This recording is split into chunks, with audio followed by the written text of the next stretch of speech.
আৰু মুছলমান বিবাহ পঞ্জীয়ন আইনৰ বিৰুদ্ধে এবাৰ ওলাই আহিছে সংখ্যালঘু লোকসকল আৰু মুখ্যমন্ত্ৰীৰ বিৰুদ্ধে জিলাই জিলাই একত্ৰিত হৈছে ৰাজ্যৰ সংখ্যালঘু আৰু সমগ্ৰ ৰাজ্যজুৰি জংগী আন্দোলন গঢ়ি তোলাৰ হুংকাৰ প্ৰদান কৰিছে সংখ্যালঘু সংগঠনে।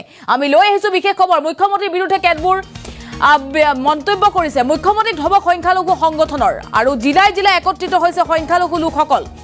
মুছলমান বিবাহ আৰু বিবাহ পঞ্জীয়ন আইন বাতিলক লৈ আন্দোলন ঘোষণা কৰিছে সংখ্যালঘু লোকে। মুছলমানৰ বিবাহ আৰু বিবাহ বিচ্ছেদৰ ক্ষেত্ৰত যেহেতু নতুন নিয়ম যি আহিছে সেই নতুন নিয়মক লৈ সমগ্ৰ ৰাজ্যতে প্ৰতিক্ৰিয়া সৃষ্টি হৈছে। অতিৰিক্ত আয়ুক্তৰ জৰিয়তে পত্ৰ প্ৰেৰণ কৰিছে সংখ্যালঘু সংগঠনে। অসমৰ মুখ্যমন্ত্ৰীয়ে সংখ্যালঘু ৰাইজৰ ওপৰত অন্যায় কৰিছে বুলি মন্তব্য কৰিছে। তেওঁ কেৱল হিন্দু সমাজৰ মুখ্যমন্ত্ৰী নহয়, সকলো জাতিৰে মুখ্যমন্ত্ৰী। তেওঁ কেৱল হিন্দু সমাজৰ মুখ্যমন্ত্ৰী নহয়, সকলো জাতিৰে মুখ্যমন্ত্ৰী বুলি মন্তব্য কৰিছে সংখ্যালঘু সংগঠনে। বাল্য বিবাহৰ অভিযানক আমি সমৰ্থন কৰোঁ, কিন্তু আইন বাতিল মানি নলওঁ। আমি আন্দোলন কৰি হলেও আমাৰ অধিকাৰ সাব্যস্ত কৰিমেই বুলি মন্তব্য কৰিছে সংখ্যালঘু সংগঠনে। আৰু জিলাই জিলাই একত্ৰিত সংখ্যালঘু কাজিৰ জৰিয়তে বিবাহ পঞ্জীয়ন আৰু বিচ্ছেদ পূৰ্বৰ দৰে বাহাল ৰাখক বুলি দাবী জনাইছে। মুছলমান মানুহক লৈ আপোনাৰ হিংসা কিয় বুলি প্ৰশ্ন কৰিছে সংখ্যালঘু সংগঠনে। আমি অসমৰ মানুহ নহয় নেকি, এই প্ৰশ্ন সংখ্যালঘু সংগঠনৰ মুখ্যমন্ত্ৰীক। আৰু আন্দোলন যিহেতু ঘোষণা কৰিছে মুখ্যমন্ত্ৰীলৈ প্ৰশ্ন অসম সংখ্যালঘু পৰিষদৰ। আৰু অসম সংখ্যালঘু পৰিষদে এইবাৰ মুখ্যমন্ত্ৰীৰ বিৰুদ্ধে একত্ৰিত হৈছে। জিলাই জিলাই একত্ৰিত হৈছে সংখ্যালঘু লোকসকল। মুছলমান বিবাহ আৰু বিবাহ পঞ্জীয়ন আইন বাতিলক লৈ আন্দোলন ঘোষণা কৰিছে। অতিৰিক্ত আয়ুক্তৰ জৰিয়তে তেওঁলোকে পত্ৰ প্ৰেৰণ কৰিছে। আৰু অসমৰ মুখ্যমন্ত্ৰীয়ে সংখ্যালঘু ৰাইজৰ ওপৰত অন্যায় কৰিছে বুলি মন্তব্য কৰিছে। তেওঁ কেৱল হিন্দু সমাজৰ মুখ্যমন্ত্ৰী নহয়, সকলো জাতিৰে মুখ্যমন্ত্ৰী।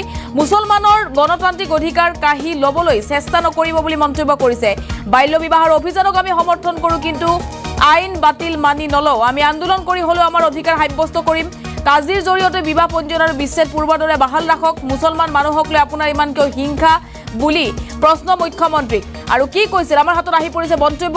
যিহেতু মুখ্যমন্ত্ৰীৰ বিৰুদ্ধে বা অসমৰ যি সংখ্যালঘু সমাজত যি প্ৰভাৱ পেলাব পৰা যি নতুন আইন মুছলমান বিবাহ আৰু বিবাহ বিচ্ছেদ যি নতুন আইন, সেই আইনৰ যিহেতু বিৰোধিতা কৰি আহিছে মুছলমান সমাজে। আৰু ইয়াকে লৈ মুখ্যমন্ত্ৰীৰ বিৰুদ্ধে একত্ৰিত হৈছে ৰাজ্যৰ সংখ্যালঘু লোক। আমাৰ হাতত মন্তব্য আহি পৰিছে, শুনক মন্তব্য। শৰ্মা ডাঙৰীয়া তেখেত হিন্দু সমাজৰ কাৰণে মুখ্যমন্ত্ৰী নহয়, তেখেত অসমৰ মুখ্যমন্ত্ৰী হয়। অসমৰ প্ৰতিটো জাতি জনগোষ্ঠীৰ কাৰণে তেখেত অসমৰ মুখ্যমন্ত্ৰী। গতিকে যিটো আপোনাৰ 1935 এক্ট যিটো আছে আপোনাৰ মুছলমান সমাজৰ বিবাহ পঞ্জীয়ন আৰু বিবাহ বিচ্ছেদ, এই আইনটো পূৰ্বৰ পৰাই চলি আহিছিল। গতিকে হঠাৎ দেখা গ'ল অসমৰ মুখ্যমন্ত্ৰী ডক্টৰ হিমন্ত বিশ্ব শৰ্মা ডাঙৰীয়াই আপোনাৰ এছেম্বলিত এইটো উত্থাপন কৰিছে আৰু এই বস্তুটো আপোনাৰ কৰ্তন কৰিবলৈ যি চেষ্টা কৰিছে। আমি অসম সংখ্যালঘু সংগ্ৰাম পৰিষদ এটি জাতীয় সংগঠন হিচাপে আমি এইটো একেবাৰেই মানি ল'ব নোৱাৰোঁ। আমি বিচাৰোঁ চাওক, তেখেতে যিটো কথা কৈছে বাল্য বিবাহৰ কথা, বাল্য বিবাহৰ বিৰুদ্ধে আমি সদায় সৰব হৈ আছোঁ। আমি বিচাৰোঁ যিটো 2006 চনত যিটো আপোনাৰ আইন প্ৰণয়ন কৰিছে যে বাল্য বিবাহ ছোৱালীৰ কাৰণে 18 বছৰ আৰু ল'ৰাৰ কাৰণে 21 বছৰ। আমি এইটো সদায় বিচাৰোঁ যে এজনী ছোৱালী বা এজন ল'ৰা আপোনাৰ ব্ৰেইন পুৰত হোৱাৰ সময় আগলৈকে যদি কোনোবাই বিবাহ কৰায়, সকলো সমাজৰ ব্যক্তিকে তাত আপোনাৰ আইনৰ আওতাত আনিব লাগে। কিন্তু অসমৰ মুখ্যমন্ত্ৰী যদি তেখেতে বিচাৰে যে এই আইনটো 1935 যিটো আইন আছে এইটো যদি তেখেতে এইটো বিলীন কৰিব বিচাৰে, এইটো কিন্তু একদম এইটো গ্ৰহণযোগ্য নহয়। গতিকে অসমৰ মুখ্যমন্ত্ৰীক আমি স্পষ্ট ভাষাত আহ্বান জনাইছোঁ যে আমাৰ মুছলমান সমাজৰ যিটো আইন আছে, আমাৰ গণতান্ত্ৰিক যিটো অধিকাৰ আছে, গণতান্ত্ৰিক অধিকাৰত যদি আপুনি খৰ্ব কৰিব বিচাৰে, অসমৰ মুখ্যমন্ত্ৰীৰ বিৰুদ্ধে আমি সদায় যিখিনি ভাল কাম কৰিছে ভাল কামৰ আমি প্ৰশংসা কৰিছোঁ। যদি বেয়া কাম কৰে, আমাৰ মুছলমানৰ যিটো আপোনাৰ গণতান্ত্ৰিক অধিকাৰত যদি অসমৰ মুখ্যমন্ত্ৰী হস্তক্ষেপ কৰে, তাত ক'বলগীয়া আমাৰ বহুত কিবা আছে। গতিকে অসমৰ মুখ্যমন্ত্ৰীক আজি আমাৰ নগাঁও জিলা আয়ুক্তৰ জৰিয়তে আমি এখন স্মাৰক পত্ৰ প্ৰেৰণ কৰিছোঁ যে যিটো তেখেতে আইন বলবৎ কৰিবলৈ আগৰ পূৰ্বৰ আইনটো তেখেতে কৰ্তন কৰিবলৈ চেষ্টা কৰিছে, এই আইনটো আমাৰ পুনৰ বাহাল ৰাখিব লাগে। আমি অসম সংখ্যালঘু সংগ্ৰাম পৰিষদে আজি স্মাৰক পত্ৰ আমাৰ কেন্দ্ৰীয় সমিতিৰ নিৰ্দেশ মৰ্মে আমি প্ৰত্যেকটো জিলাই জিলাই আমি স্মাৰক পত্ৰ প্ৰদান কৰিছোঁ। যদি ইয়াৰ পিছতো তেখেতে এই আইনটো পুনৰ বিবেচনা নকৰে, তেন্তে আমি অসম সংখ্যালঘু সংগ্ৰাম পৰিষদে গণতান্ত্ৰিকভাৱে আমি আন্দোলন কৰি হ'লেও আমাৰ গণতান্ত্ৰিক অধিকাৰ আমি অক্ষুণ্ণ ৰাখিবলৈ সংগ্ৰাম পৰিষদ আমি সদায় বাধ্যপৰিকৰ।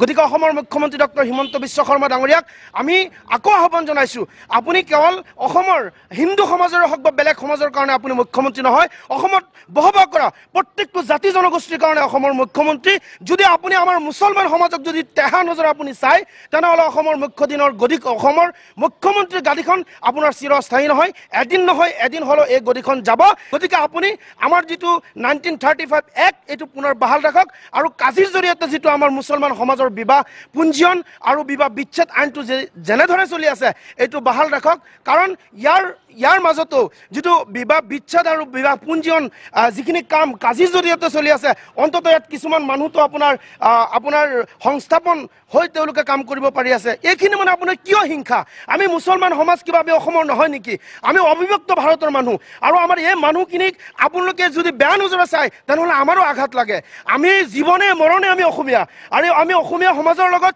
প্ৰত্যেকটো অসমীয়া সমাজ হিন্দু সমাজৰ লগত আমি চলা মানুহ গতিকে আমাক আপোনালোকে বেয়া নজৰে নেচাব অসমৰ মুখ্যমন্ত্ৰীক মই অনুৰোধ জনাইছোঁ আপুনি যি এক্ট 1935 আপুনি বাতিল কৰিব চেষ্টা কৰিছে এইটো আপুনি বাহাল ৰাখিবলৈ অসম সংখ্যালঘু সংগ্ৰাম পৰিষদ নগাঁও জিলা সমিতিৰ তৰফৰ পৰা আমি আহ্বান জনালোঁ সৰ্বভাৰতীয় এটি পুৰণি আইন 1935 চনত সৰ্বভাৰতীয় যিটো এক্ট সেই এক্ট মতে কাজীসকলে মুছলমান বিবাহ পঞ্জীয়ন কৰি আৰু আমাৰ যিটো সামাজিক ব্যৱস্থা এইমতে আমাৰ সমাজখন সৰ্বভাৰতীয় হিচাপে মুছলমানসকলে চলি আছে কোনো ধৰণৰ ভেদভাৱ নাই কোনো অসুবিধা নাই হঠাৎকৈ এই বিজেপি চৰকাৰ অহাৰ পিছত বিশেষকৈ মুখ্যমন্ত্ৰী ডক্টৰ হিমন্ত বিশ্ব শৰ্মা ডাঙৰীয়াৰ নেতৃত্বত আমাৰ বিশেষকৈ সংখ্যালঘু সমাজৰ যিখিনি মৌলিক অধিকাৰ বিভিন্ন ক্ষেত্ৰত মৌলিক অধিকাৰ খৰ্ব কৰি আহিছে তাৰ উপৰিও এই যে আমাৰ মুছলমান যিটো এক্ট বিবাহ বিচ্ছেদ আৰু পঞ্জীয়ন এই পঞ্জীয়নটো তেওঁলোকে হেৰি কৰক কোনো ধৰণৰ বিভিন্ন ধৰণৰ উন্নত কৰক প্ৰক্ৰিয়াটো বেলেগ কৰক কোনো আপত্তি নাছিল কিন্তু এই এক্টটো বন্ধ কৰি তেওঁলোকে কি কৰিব বিচাৰি আছে আমি নাজানো যে কোনো পৰ্যায়ত মুছলমান সমাজে এইটো নামানে তাৰ লগতে আমি সংখ্যালঘু সংগ্ৰাম পৰিষদে বা বিভিন্ন জাতীয় দল সংগঠনে এই কথাটো আমাৰ সহ্য হোৱা নাই গতিকে আমি আজি সদৌ অসম সংখ্যালঘু সংগ্ৰাম পৰিষদে গোটেই অসমত বিভিন্ন জিলাতে মুখ্যমন্ত্ৰী ডাঙৰীয়াক আমি জিলা আয়ুক্তৰ জৰিয়তে স্মাৰক পত্ৰ দি আমি কথাখিনি বুজাবলৈ আমি চেষ্টা কৰিছোঁ আশা কৰোঁ যে যিটো পুৰণি আইন 1935 চনৰ এই আইন মতে যেনেদৰে চলি আছে তেনেদৰেই চলক কোনো ধৰণৰ আপত্তি নাই আজি কাজীসকলক কি ধৰণৰ কি পদ্ধতিৰে তেওঁলোকৰ নিয়ম নীতি নতুনকৈ দিয়ক তাত কোনো আমাৰ আপত্তি নাই কিন্তু হঠাৎকৈ কোনো এটা পুৰণি আইন বা এটা মুছলমান সমাজৰ এটা শান্তি সম্প্ৰীতি এটা প্ৰক্ৰিয়া হঠাৎকৈ বন্ধ কৰি দিয়া যিটো আপোনাৰ কথা বতৰা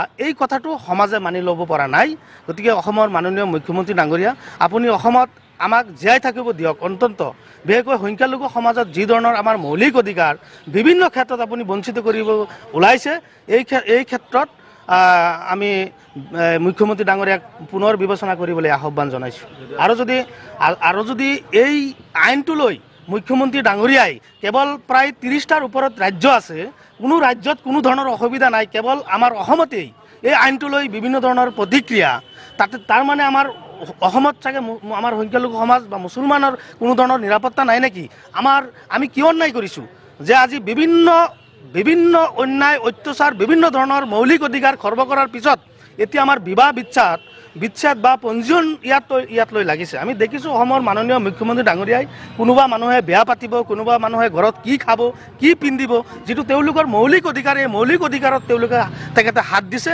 গতিকে আমি দেখিছোঁ অধপদস্থ যোৱাত মুখ্যমন্ত্ৰী আমি বহুত দেখিছোঁ যেতিয়া এটা হেৰি হয় অন্তিম সময় ৰাজনৈতিকভাৱে একদম নিশেষ হোৱাৰ যিটো অন্তিম সময় আৰু সেই সময়ত আমি দেখিছোঁ বিভিন্ন জাতি জনগোষ্ঠীৰ যিটো শান্তি সম্প্ৰীতি অটুট ৰখাৰ স্বাৰ্থত তেওঁলোকে মাত নামাতি বিভিন্ন ধৰণৰ এনেকুৱা কথা কৈ সমাজখন বিনষ্ট কৰিবলৈ বিভিন্ন ক্ষেত্ৰত চেষ্টা অব্যাহত ৰাখে আৰু তেনেকুৱাই মুখ্যমন্ত্ৰী কোনোদিন কোনো ৰাজ্যত এতিয়ালৈকে টিকি থাকিব পৰা নাই ৰাজনীতিৰ পৰা বিভিন্ন প্ৰকাৰে আমি দেখিছোঁ একেবাৰে নিমাত হৈ গৈছে গতিকে পুনৰ বিবেচনা কৰিবলৈ অসমৰ মাননীয় মুখ্যমন্ত্ৰী ডাঙৰীয়াক আমি আহ্বান জনাইছোঁ যে এনেধৰণৰ কোনো এইবিলাক কথা কৈ আমাৰ শান্তি সম্প্ৰীতি যিটো হিন্দু মুছলমানৰ মাজত একত্ৰিত এইবিলাক কথা কৈ যাতে বিনষ্ট নকৰে তাৰ বাবে আমি আহ্বান জনাইছোঁ।